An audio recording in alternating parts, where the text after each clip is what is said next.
ఎప్పటినుంచో ఎదురు చూస్తున్న గంగమ్మ జాతర అయితే వచ్చేసింది. మా ఊర్లో పుంగనూరులో అన్నమాట.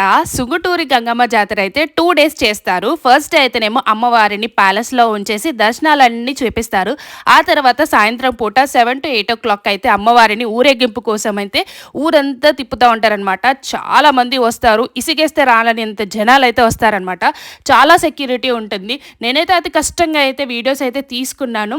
ఇక లాంగ్ వీడియో కూడా పెడతాను. ఎవరైతే వాళ్ళ మొక్కులు తీర్చుకుంటారో, కోరికలు అయితే తీరుతాయో వాళ్ళైతే గరికలు ఇట్లా చిట్టి దీపాలు వెలిగించేసి అమ్మవారికి అయితే సమర్పించడం అయితే జరుగుతూ ఉంటుంది. చాలా బాగా చేస్తారనమాట. అండ్ మీలో ఒక క్వశ్చన్, ఈ పుంగనూరుని పూర్వం ఎలా ఏమని పిలిచేవాళ్ళో తెలిస్తే అయితే కింద ఖచ్చితంగా కామెంట్ అయితే పెట్టేసేయండి. చాలా బాగా చేస్తారనమాట. ఎవరైతే ఈ వీడియో నచ్చిందో కింద ఖచ్చితంగా అయితే లైక్ అయితే కొట్టేసేయండి.